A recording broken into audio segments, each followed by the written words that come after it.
চারিদিকে উড়ছে রং বেরঙের পতাকা। কেউ ব্রাজিল, কেউ আর্জেন্টিনা, কেউ ফ্রান্স, কেউ ইতালি। এভাবেই বিভক্ত আজকের অধিকাংশ জনতা।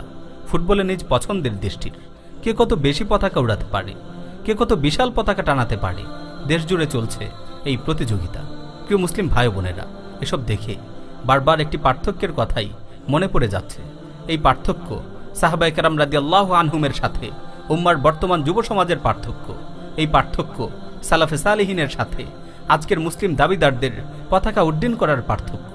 আপনারা সিরাত কিংবা তারিখের কিতাব খুলে দেখুন, দেখবেন সাহাবায়ে কেরাম রাদিয়াল্লাহু আনহুমও পতাকা উড্ডীন রেখেছিলেন। কিন্তু কি সেই পতাকা, যেই পতাকাকে উড্ডীন রাখার জন্য তারা নিজ দেহের রক্ত ঢেলেছেন? কিসের পতাকাকে উঁচু রাখার জন্য তারা আপন জান কুরবানি করে ময়দানে লড়াই করেছেন? আল্লাহু আকবার। মুতার যুদ্ধে মুসলিম বাহিনীর সেনাপতি যায়েদ ইবনে হারিসা রাদিয়াল্লাহু তাআলা আনহু যখন শহীদ হয়ে গেলেন, জাফর ইবনে আবু তালেব রাদিয়াল্লাহু তাআলা আনহু পতাকা উঠিয়ে পূর্ণ উদ্যমে যুদ্ধ শুরু করলেন। যুদ্ধ চলছে, এমনই মুহূর্তে তিনি ঘোড়া থেকে নেমে ঘোড়ার পা কেটে দিলেন। অতঃপর আঘাতের পর আঘাত হেনে কাফিরদের প্রতিহত করতে লাগলেন। এক পর্যায়ে শত্রুপক্ষের আঘাতে তার ডান হাত কেটে গেল। তিনি বাম হাতে পতাকা তুলে নিলেন। এরপর শত্রুর আঘাতে তার বাম হাতও কেটে গেল। জাফর ইবনে আবু তালেব রাদিয়াল্লাহু তাআলা আনহু তার দুহাতের অবশিষ্ট অংশ দিয়ে বুকের সাথে কালেমার পতাকাকে জড়িয়ে ধরলেন। শাহাদাতের আগ পর্যন্ত তিনি তাওহীদের ঝান্ডাকে সমুন্নত রাখলেন। এরপর আব্দুল্লাহ ইবনে রওয়াহা পতাকা উঠিয়ে নিলেন। তিনি ঘোড়ার পিঠে উঠে সম্মুখ অগ্রসর হয়ে লড়াই করতে লাগলেন। তরবারি হাতে কাফিরদের মোকাবেলা করতে করতে শাহাদাত লাভে ধন্য হলেন। তার শাহাদাতের পর বনু আজলান গোত্রের সাবিত ইবনে আকরাম রাদিয়াল্লাহু তাআলা আনহু লাফ দিয়ে পতাকা উঁচিয়ে ধরলেন। তারপর এই সম্মানের পতাকাকে মুসলিম বাহিনীর নতুন সেনাপতি খালিদ ইবনে ওয়ালিদের হাতে হস্তান্তর করা হলো। তিনি পতাকা হাতে নিয়ে বীর বিক্রমে যুদ্ধ করতে লাগলেন। আর মদিনায় বসে বসে এই ঘটনাই ওহির মাধ্যমে রাসূল সাল্লাল্লাহু আলাইহি ওয়াসাল্লাম তার সম্মুখে উপবিষ্ট সাহাবায়ে কেরামকে বলছিলেন, পতাকা হাতে যায়েদ যুদ্ধ করছে, সে শহীদ হয়ে গেল। এবার জাফর পতাকা হাতে নিল, তারপর সেও শহীদ হয়ে গেল। এবার আব্দুল্লাহ ইবনে রওয়াহা পতাকা হাতে নিল, তারপর সেও শহীদ হয়ে গেল। অতঃপর পতাকা হাতে নিল আল্লাহর তরবারির মধ্য হতে একটি তরবারি। এমনকি আল্লাহ তাআলা তার নেতৃত্বে মুসলিম বাহিনীকে বিজয় দান করলেন।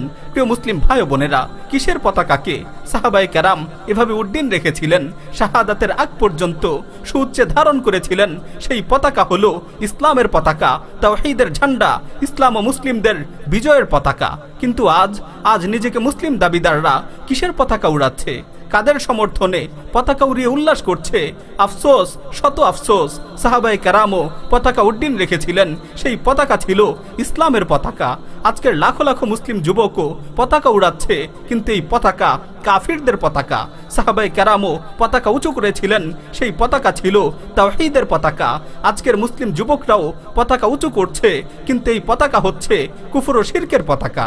সাহাবায়ে কেরামও পতাকা উড্ডীন করে বিজয়ের আনন্দে মেতে উঠেছিলেন, সেই পতাকা ছিল সম্মানের পতাকা। আজকের মুসলিম যুবকরাও পতাকা উড্ডীন করে আনন্দ উল্লাস করছে, কিন্তু এই পতাকা হচ্ছে অপমান ও অপদস্থতার পতাকা।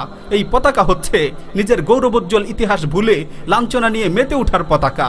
আজ যখন কাফিরদের সন্ত্রাসী তাণ্ডবে মুসলিম ভূখণ্ডগুলোতে মুসলিম নারী শিশুরা উদ্বস্তুর মতো জীবন যাপন করছে, একমুঠো খাবারের জন্য মলিন চাহনিতে চেয়ে আছে, ঠিক সেই সময় তাদের লাখো কোটি মুসলিম ভাইয়েরা ফুটবল উন্মাদনায় সময় কাটাচ্ছে, হাজার হাজার টাকা খরচ করে কাফিরদের পতাকা উড়াচ্ছে।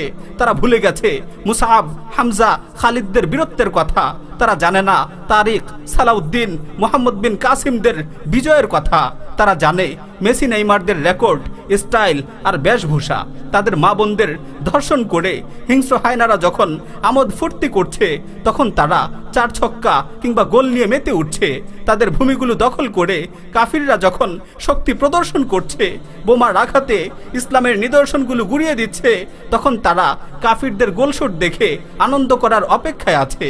হে প্রিয় মুসলিম ভাই ও বোনেরা, আজ শুধু একটি পার্থক্যের কথাই বললাম। সাহাবায়ে কেরামও পতাকা উড্ডীন রেখেছিলেন, সেই পতাকা ছিল ইসলামের পতাকা। আজকের লাখো লাখো মুসলিম যুবকও পতাকা উড়াচ্ছে, কিন্তু এই পতাকা কাফিরদের পতাকা। এই পতাকা অপমান, অপদস্থতার পতাকা। এই পতাকা লাঞ্ছনার মাঝে ডুবে থাকার পতাকা। এই পতাকা নিজের ইতিহাস, ঐতিহ্য, অস্তিত্ব ভুলে কুফর শিরককে বরণ করে নেয়ার পতাকা। এই পতাকা হাফ প্যান্ট পরিহিত ফুটবল প্লেয়ারদের সতর দেখে উল্লাস করার পতাকা। আল্লাহ সুবহানাহু ওয়া তাআলা সমস্ত মুসলিমদের এই পার্থক্যটুকু বোঝার তৌফিক দান করুন। আমিন। ওয়া আখিরু দাওয়ানা আনিল হামদুলিল্লাহি রাব্বিল আলামিন।